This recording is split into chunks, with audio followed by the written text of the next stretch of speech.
कि मानता नहीं। अभी जितना देर इंस्ट्रूमेंट सही हो रहा है हम तो ऐसे गुनगुनाते रहेंगे, बस थोड़ा सही हो जाए। जरा इसका कॉर्ड चेंज करो तो 1 मिनट के लिए, मतलब सेम है।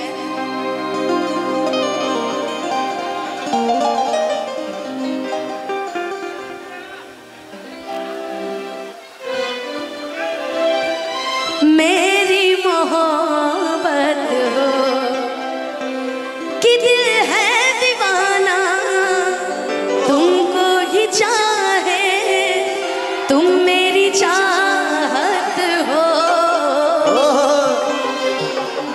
बेशक तुम मेरी मोहब्बत हो, है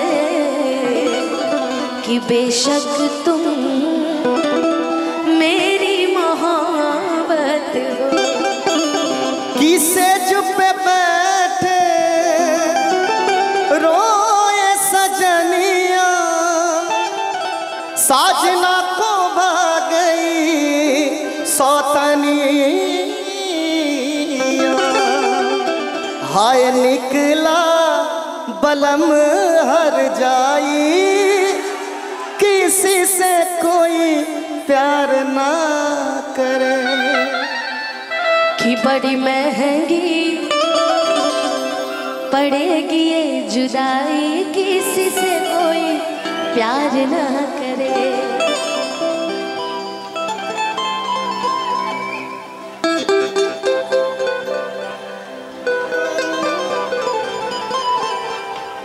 कि जिंदगी भइल सुनसान हो।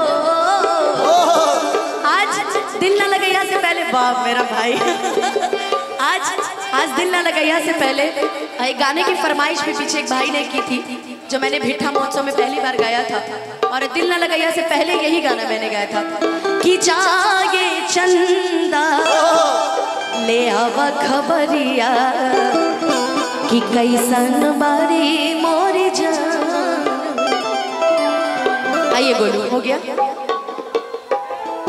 कि जहिया से चले गईली और छोड़ी के हमके,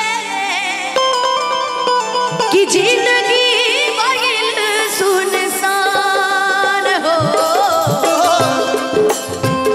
जागे चंदा ले आवा खबरिया, जागे चंदा ले आवा खबरिया, कैसन बारी मोरी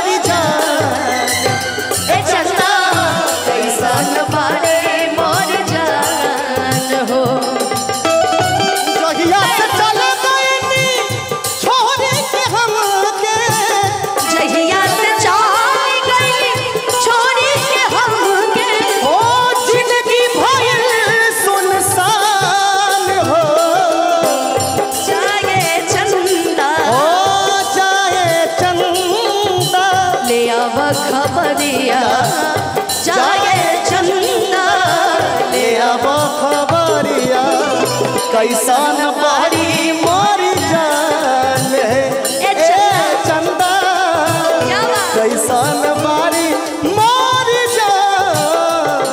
मैं तेरी तू मेरा दुनिया से क्या लेना, मैं तेरी तू मेरा दुनिया से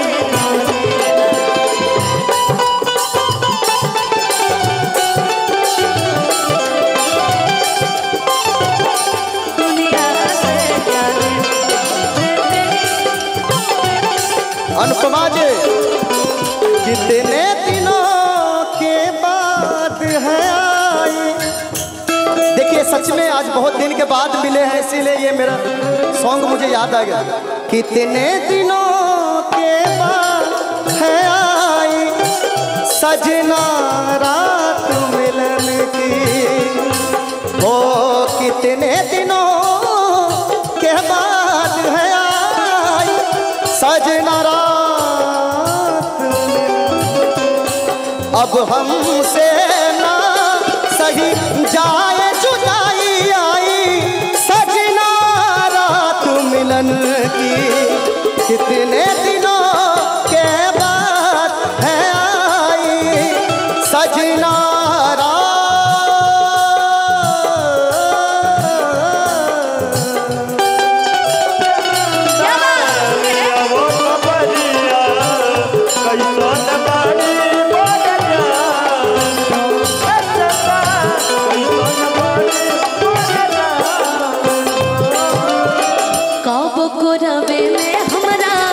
रहत रहली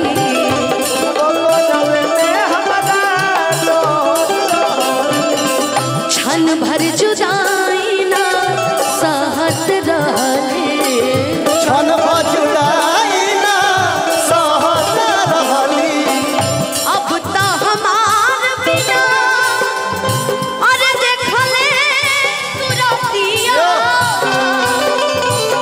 अब तो हमार बिना देखले सुरतिया होई जाला कैसे बिहान हो जाए चंदा ले आव खबरिया जाए चंदा ले आव खबरिया कैसन बाड़ी मोर जान ए चंदा कैसन बाड़ी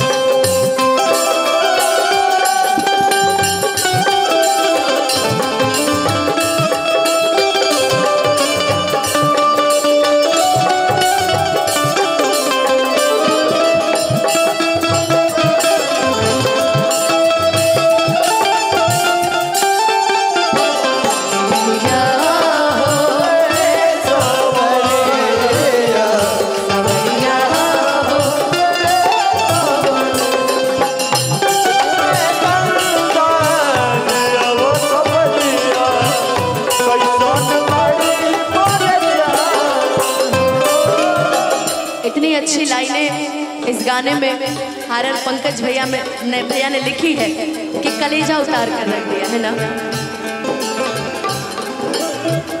जैसे चकोर बिना तू अकेला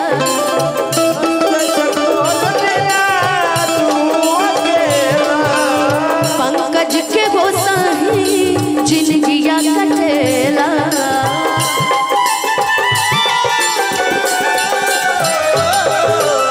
जैसे चकोर बिना तू अकेला पंकज के वो साही जिंदगिया कटेला कहले रितेश होई कुछ मजबूरी कहले रितेश होई कुछ मजबूरी सब दूर बड़ी मोर परान हो कि हमारे नियाना हो रोवत हुई है लोरावे से कजरा के धोवत हुई है कि मनवा न लागत हुई पिया के अगनवा कि मनवा न लागत हुई अरे पिया के अगनवा अरे हुई है बहुत परेशान हो जाए चंदा ले आव खबरिया जाए चंदा ले आव खबरिया कैसन बाड़ी मोर जान ए चंदा कैसन बाड़ी मोर